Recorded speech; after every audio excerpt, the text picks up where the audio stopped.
Salut à tous, comment nous allons? J'espère que voilà, on se porte très bien. Et voilà, bienvenue sur notre chaîne, bienvenue voilà, pour cette nouvelle vidéo. Comme vous pouvez le voir, je porte le maillot du Paris Saint-Germain. Ça va un peu donner quelques petits indices de la vidéo du jour. Donc on se retrouve juste après le générique.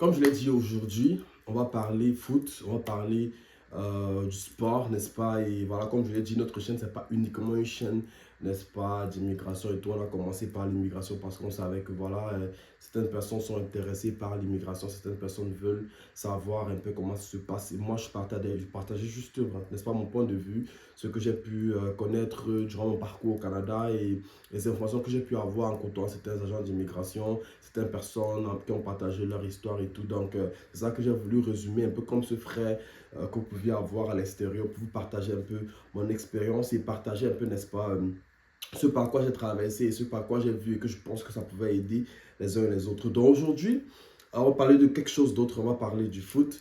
On va parler notamment, n'est-ce pas, de la Champions League et voilà, du foot en général et du sport même en général.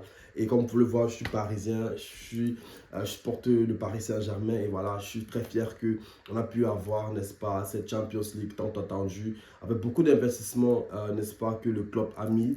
Il y a eu beaucoup de périodes, il y en a à l'époque Zlatan, on a à l'époque Mbappé, Neymar, Cavani, pour ne citer que ceux-là, n'est-ce pas, Lionel Messi, qui sont passés par là, même les David Beckham qui sont passés sans succès. Et voilà, n'est-ce pas, à cette ère, on peut dire l'ère Ousmane Dembélé, l'ère Luis Enrique, avec toute la clique, n'est-ce pas, qui est là, que ce soit de Donnarumma, Vitinha, Désiré Doué et tout.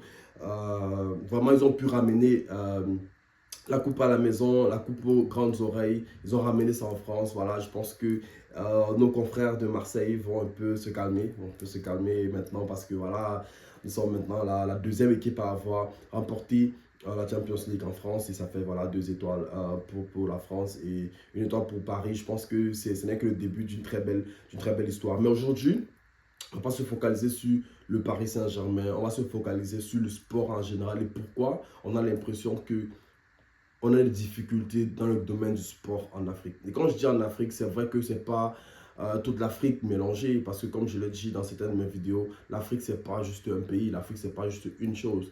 L'Afrique c'est vraiment très diversifié. Il faut qu'on sache, quand on parle de l'Afrique, c'est vraiment un ensemble de plusieurs pays.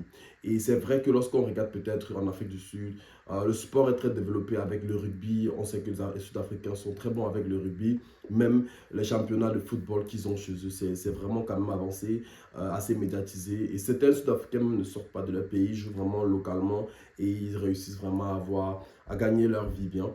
On peut voir aussi dans le Maghreb, que ce soit au Maroc, que ce soit dans d'autres pays, en Algérie et tout, où ça essaye, n'est-ce pas, en Côte d'Ivoire. Bon, en fait, un peu les championnats essayent de part et d'autre en Afrique, mais globalement, nous savons que ça traîne encore en Afrique. Et pourquoi? Et c'est la raison pour laquelle on fait cette vidéo, le pourquoi.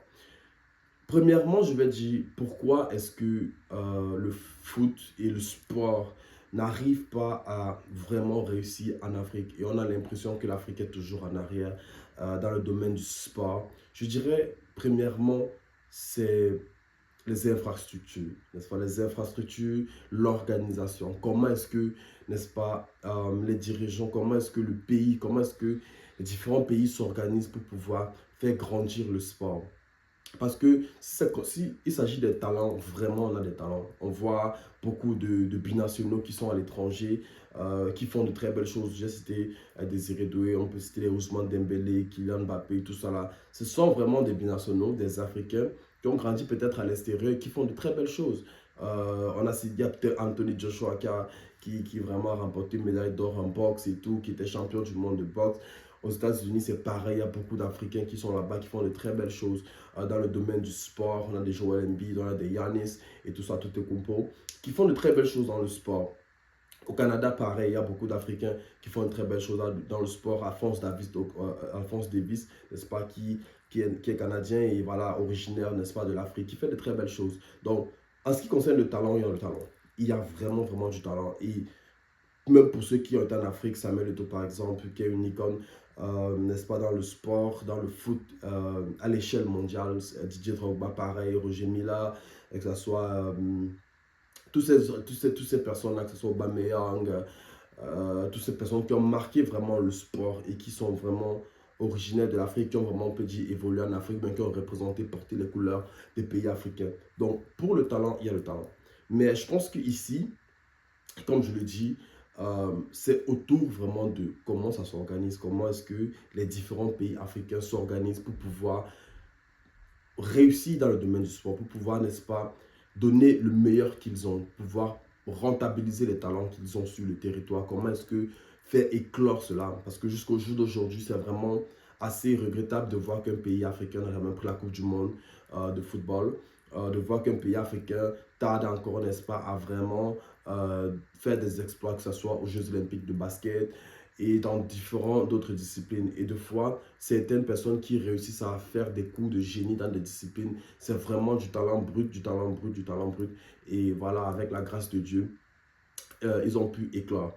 Je prends l'exemple ici de l'Amérique du Nord, vu que je suis en Amérique du Nord, je suis au Canada. Et lorsque je vois le système, comment est-ce que ça se passe, comment est-ce qu'ils mettent les choses en œuvre, tu te dis, mais c'est normal qu'ils vont réussir, c'est normal que les enfants vont faire de bonnes carrières. C'est normal qu'ils auront de bonnes prestations, n'est-ce pas, dans des compétitions internationales, dans des compétitions même intercontinentales. C'est normal qu'ils auront de belles prestations. C'est normal que leurs joueurs vont exceller, n'est-ce pas, leurs sportifs vont exceller. Pourquoi? Parce qu'il y a tout un système qui est mis sur pied pour pouvoir, n'est-ce pas, permettre à l'enfant d'exercer son talent le plus possible. Le plus possible. Vous voyez peut-être à l'école, il y a des infrastructures au niveau de l'école pour promouvoir le sport, différentes catégories de sport. On essaie déjà de dénicher les talents.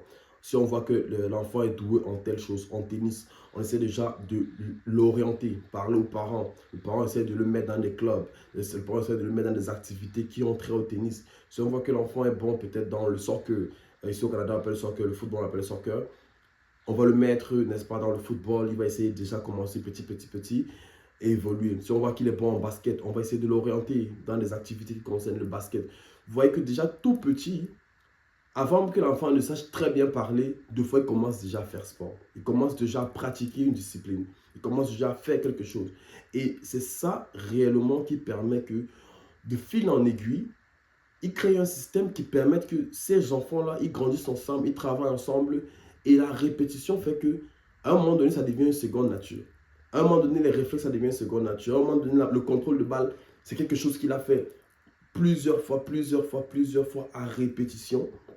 Ça devient une seconde nature. Lorsqu'il arrive pro, tu te tournes de voir qu'à 15 ans, 16 ans, 17 ans, il joue comme peut-être quelqu'un de 25 ans, mais parce que il a tellement répété les mêmes choses au centre, dans les activités, que ça devient une seconde nature pour lui. Donc je pense que dans ce côté-là, vraiment, j'appelle vraiment à nos pays africains de réellement s'efforcer dans ce sens-là. Parce qu'il y a réellement un manque d'organisation structurelle. Certains se battent, on se bat, on essaye, mais je pense qu'il y a encore beaucoup à faire. Je ne suis pas en train ici de tirer sur un pays ou sur un autre et dire que voilà, rien ne fait. Je sais que plusieurs fédérations travaillent, plusieurs organisations travaillent, n'est-ce pas, pour pouvoir promouvoir le foot, promouvoir le sport en Afrique. Mais je veux dire, il y a encore du retard. On a encore considérablement du retard. Quand je prends peut-être l'exemple aux États-Unis, il y a des compétitions à chaque niveau que vous pouvez imaginer. Que ce soit au niveau des enfants de 5 ans, il y a des classes, il y a des catégories, des catégories. Et même après, dans les catégories là, ça s'étend sur tous les territoires du pays. On allait voir, il y a des compétitions juste du quartier.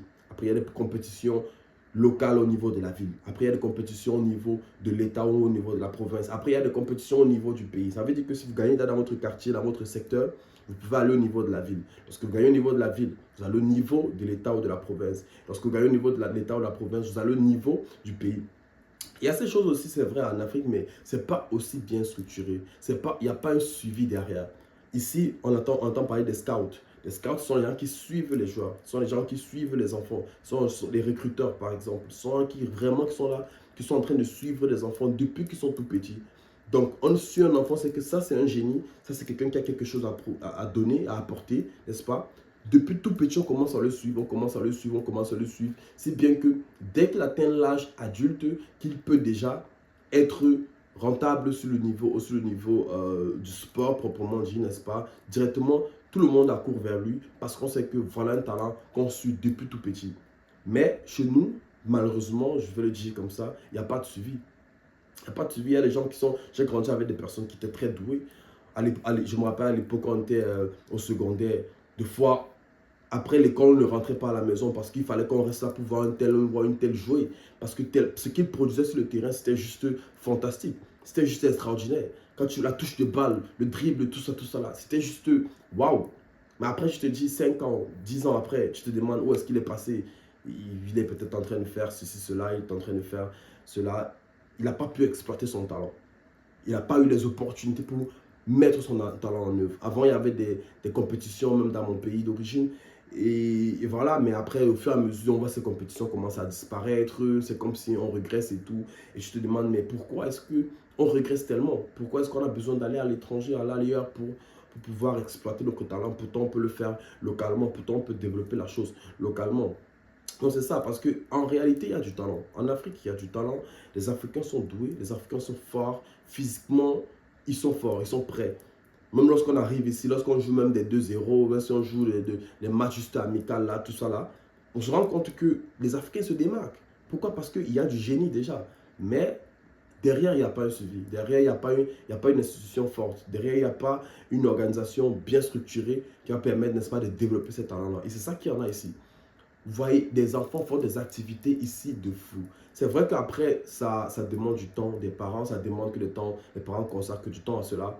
Mais le système est déjà fait de telle sorte que chaque enfant peut déjà commencer, déjà tout petit. Je dis avant qu'il commence à très bien parler, il commence à pratiquer une discipline. Dites-moi comment vous allez concurrencer avec cet enfant-là qui a pratiqué sa discipline depuis qu'il a l'âge de 5 ans. Il pratique la même chose. Toi qui as commencé pratiquement à 12 ans, 13 ans, dis-moi comment tu vas rattraper tout le retard. Toi qui as commencé à 12 ans, il a commencé à 5 ans. Il y a pratiquement 7 ans de retard que tu as sur lui. Après, c'est vrai, tu peux apprendre rapidement et tout, mais les automatismes qu'il aura développés, tu n'auras pas ça. Les automatismes qu'il aura pu faire et tout ça, tu n'auras pas ça. Et je prends l'exemple, je me suis habillé en maillot du PSG aujourd'hui. Pourquoi? Parce que c'est ça en fait. Derrière, il y a eu de l'effort. On a mis des efforts, on a mis des choses. C'est vrai qu'après, ça n'a pas toujours été la meilleure politique. Ça n'a pas toujours souri de la manière dont on voulait. Des fois, il y a eu peut-être du laxisme au niveau peut-être de l'administration. Des fois, il y a eu du laxisme au niveau des joueurs. Des fois aussi, c'est juste que ça a juste tourné du camp adverse. Mais derrière, il y a eu le suivi. On a poussé, poussé, poussé. Voilà, ça aujourd'hui, la gagne est là. Mais derrière, il faut un travail. Et ça que je suis en train d'appeler aujourd'hui nos pays, nos frères et sœurs en Afrique pour dire vraiment, derrière, il y a un travail. Mettez vraiment les choses en œuvre pour que nos talents puissent aussi émerger, nos talents puissent éclore, pour qu'on puisse voir vraiment ce que l'Afrique a à donner. Récemment, on a vu le Maroc arriver en demi-finale de la Coupe du Monde. Tout le monde a été surpris. C'est comme si c'était un exploit, c'est comme si c'était inimaginable. Pourtant, il y a du talent. Pourquoi ça va être inimaginable? Il y a du talent, il y a quelque chose à donner en Afrique. Mais il faut vraiment qu'on mette des institutions sur pied pour pouvoir suivre des enfants depuis l'âge petit. Et ça va vraiment au deuxième point que je vais dire. Et j'appelle ici, n'est-ce pas, les parents en Afrique, pour dire vraiment, le sport, c'est pas quelque chose vraiment pour des... Parce qu'avant, quand on grandissait, on se disait non, le sport, c'est pour des voyous, le sport, ça n'amène nulle part, le sport, ça amène... Moi, je suis tout à fait d'accord que oui, il faut se focaliser, faut pas laisser l'école, il ne faut pas abandonner l'école. Mais je pense qu'on peut facilement joindre les deux. Comme j'ai dit ici, il y a des programmes déjà inclus dans le programme scolaire pour pouvoir permettre aux enfants de pratiquer une discipline. C'est déjà quelque chose inclus. Et même dans nos pays, il y a des centres de formation qui essayent d'accorder leur emploi de temps en fonction de l'emploi de temps de l'école. Parce que lorsqu'on peut critiquer tout ça, dire qu'il n'y a pas des institutions, mais ceux qui sont déjà là et qui essaient de faire quelque chose, deux fois c'est bloqué aussi même par les parents, c'est bloqué par les garants de ces enfants-là. Pour dire non, voilà, il part faire du foot, ça va l'amener nulle part. Donnez-lui une chance de pratiquer quelque chose. On ne sait jamais où ça va aller, on ne sait jamais où ça va l'amener. Demain, il peut signer un contrat pro. Demain, il peut être la nouvelle star. Demain, il peut être celui-là qui va porter, n'est-ce pas, le flambeau du pays à l'international. sur le plateau du monde, n'est-ce pas? Ça va faire rêver tout le monde, ça va faire vibrer l'Afrique. Donc, je dis pas, j'appelle ici, n'est-ce pas, aussi les parents à être aussi ouverts d'esprit avec le sport. Le sport, c'est pas juste quelque chose pour... Au jour d'aujourd'hui, les sportifs sont ceux qui appellent même, qui dénoncent même certaines inégalités, qui dénoncent même certaines choses dans le monde entier. Les sportifs ont une grande voix et qui peuvent influencer beaucoup de choses dans le monde. Pourquoi? De par leur popularité, ils influencent beaucoup de personnes. Imaginez-vous maintenant que vous avez pu associer à la fois l'utile et l'agréable.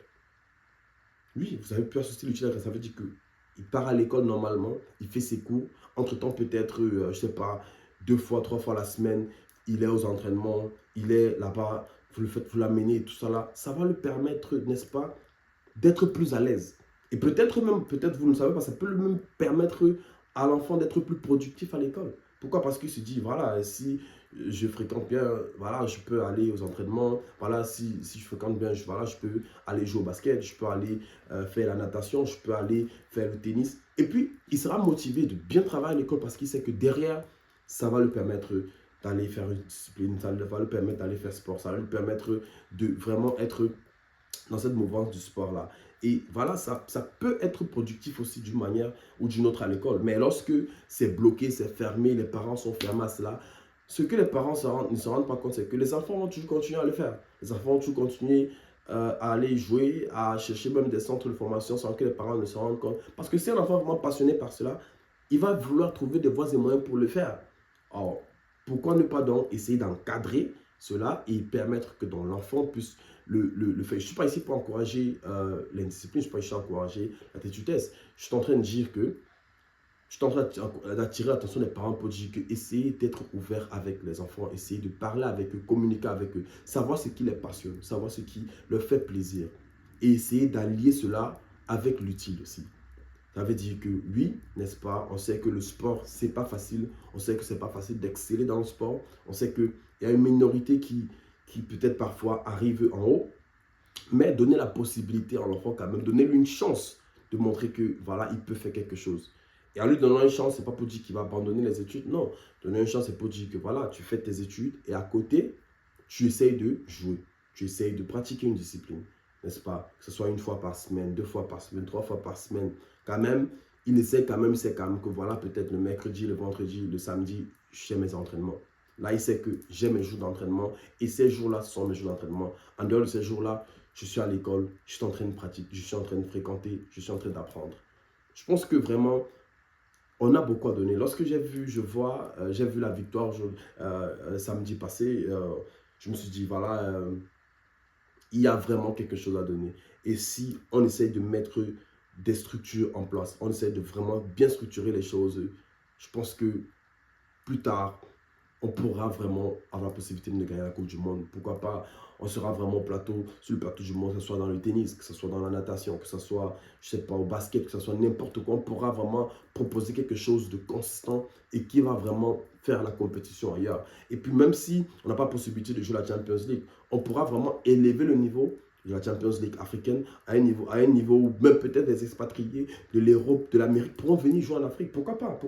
Pourquoi penser que ce n'est pas possible de le faire? On a vu les pays d'Arabie Saoudite, le Qatar et tout ça le faire. C'est vrai, après ils ont mis beaucoup d'argent, mais derrière, d'autres championnats n'ont pas beaucoup d'argent. La MLS par exemple, ils mettent pas tout ce paquet d'argent, mais parce qu'il y a une certaine compétition, c'est compétitif et tout. Les joueurs sentent que bon voilà, je suis en fin de carrière et tout. Je peux aller là-bas quand même essayer voilà, de continuer quand même d'être en jambes et voilà, doucement, doucement préparer ma fin de carrière.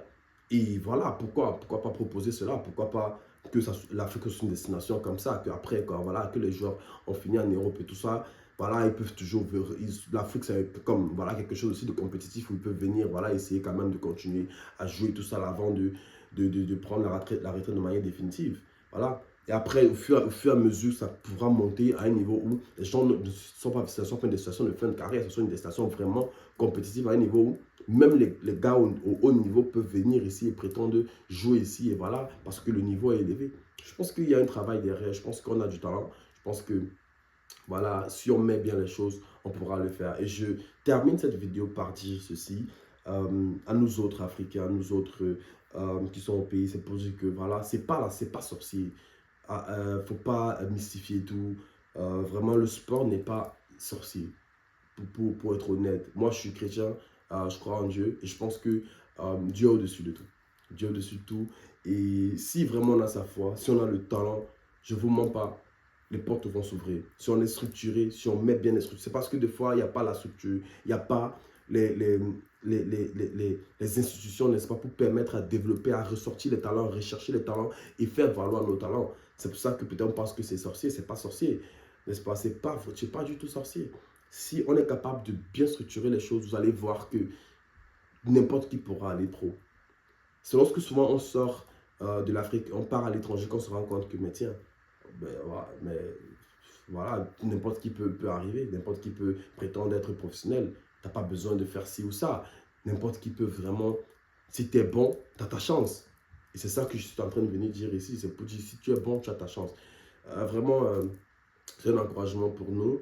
Et je pense que si vraiment on essaie vraiment de structurer, de bien structurer les choses, de bien vraiment mettre l'emphase sur ces choses-là et qu'on arrête un peu des querelles, on arrête un peu toujours voilà, des conflits d'intérêts et tout ça là, et qu'on vraiment met l'accent sur le développement des talents, le développement du sport, je pense que l'Afrique, d'ici quelques années, pourra proposer quelque chose de vraiment, vraiment lucratif et de vraiment compétitif aussi avec l'Occident et avec l'étranger. Pourquoi pas, n'est-ce pas, prétendre à gagner les trophées, n'est-ce pas, internationaux, des compétitions vraiment internationales. Donc voilà ce que je voulais dire ici pour encourager un peu nos frères et sœurs, pour donner vraiment de la force. Félicitations encore au PSG qui a pris son trophée à la Champions League. C'est largement mérité pour moi. C'est pas parce que je suis parisien, mais je pense que voilà, ils ont pu faire face à l'adversité et puis voilà, ils ont sorti la tête au-dessus de l'eau.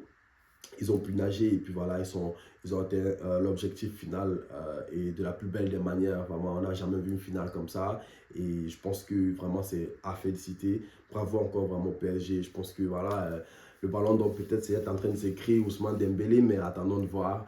Voilà, de bonnes choses à nous. Restez connectés. Je vous encourage à liker, partager la vidéo et voilà, si ça vous a plu, laissez un commentaire. On se dit à bientôt pour la prochaine vidéo.